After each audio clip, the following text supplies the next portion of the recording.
This week on the grill, we have some Cajun seasoned bourbon and maple glazed pork chops that are absolutely outstanding. Let's get started.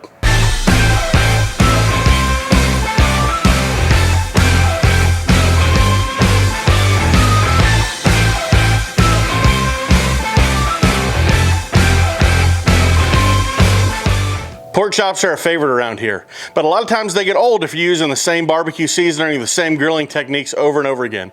We're gonna spice it up, kind of kick this recipe off to 11, using some wonderful prime pork, USA prime pork from our local grocer, some Cajun seasoning, and a bourbon maple glaze that's gonna make you go crazy. Let's get started. We have right here some standard prime pork chops. Now these are butterflied, so they're thick cut butterfly that have been opened up. Now we're using a flavor profile today that might be a little different for some people. We're gonna go ahead and start seasoning these with a Cajun season. Now Cajun seasoning goes really well on a lot of different stuff, but a lot of people don't use it on pork. It's an unbelievable addition to pork with some wonderful flavors, some spices, some kick to it, some sweetness to it, and we're gonna go ahead and give it a try. So this right here is the Piney Woods Cajun Shake from Poncho and Lefty Steaks. Everything I've had from them has been phenomenal. They have a black gold garlic seasoning that's absolutely nuts. Just everything is outrageous. Their fajita seasoning is a staple in my cupboard at home, but this right here is their Cajun Shake.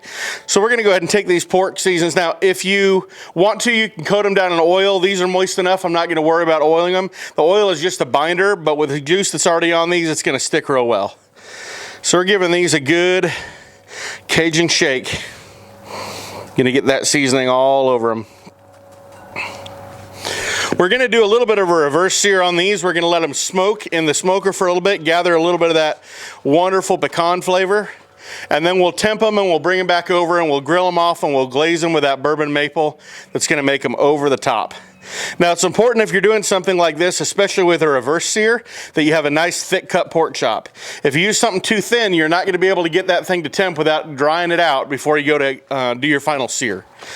And then I'm gonna let these things go ahead and sweat it out for about 10 or 15 minutes right here on the counter and let that seasoning absorb. You really wanna drive that flavor down into them.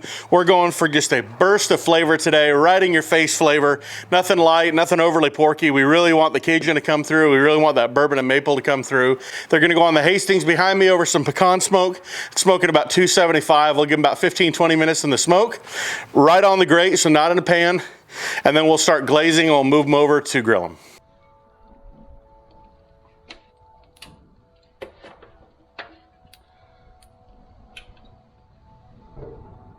All right, so our pork chops are kind of done. We pulled them at about 135 degrees, which is a little too early to pull pork, but that's why we're doing the reverse sear. So we smoked them off now. They were in there for about half an hour. Like I said, they hit 135. Now what we're gonna start doing is glazing them. So I pulled them off. I'm gonna let them kind of come down and temp just a little bit, just enough to stop the cooking process, because we're gonna put them back on the hot fire. I wanna render and melt all that fat and char up on the outside, and I wanna get this bourbon maple glaze done. Now you have a couple options when it comes to bourbon maple glaze. If you have a liquor cabinet at home with some good bourbon in it, you can use bourbon and maple syrup, mix it all together. I use about 2/3 of maple syrup versus 1/3 of bourbon. So whatever kind of bourbon you prefer. Or our good friends over at Cosmos have developed a rib glaze called bourbon maple rib glaze that does the exact same thing. So here's all we're gonna do is we're taking this, it's been sitting out for a little while. You keep it in the fridge when you're not using it. But once it's been sitting out, it kind of liquefies a bit. And I'm just gonna go ahead and glaze it over these pork chops. And then we're gonna take a brush and brush it on. We'll do it on both sides. And then we're gonna put them back on the fire and let the fire do the work. Again, we cooked them kind of a rare. You're never gonna eat them at 135. Our target temp is actually 145. So we're gonna put them back on there and kind of flip them about every 20 or 30 seconds to make sure you get a nice even char all the way through. And then once they hit 145, we'll go ahead and pull them off.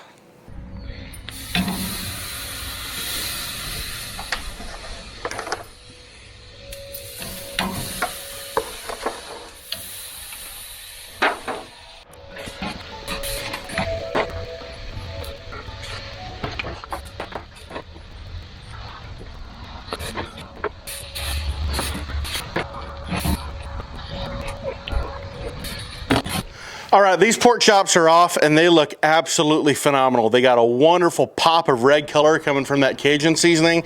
They got a wonderful charred glaze coming from that bourbon maple. I cannot wait to fire into these. So we did a reverse sear on them. Now we did a hard sear on them, got that flame kiss flavor in them. And we're gonna go ahead and cut them open and see where we're at.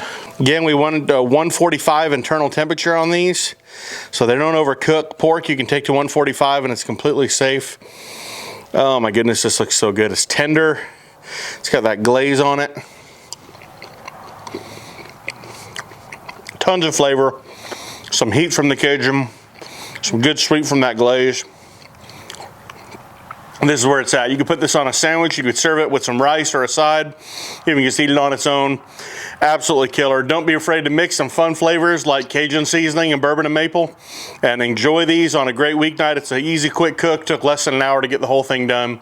So thanks for joining us for these. Stay tuned for more. We try to do this every week. So keep joining us. Subscribe. Hit that subscribe button. Follow us on social media. Hasty Baked Grills. Thanks for joining us, guys.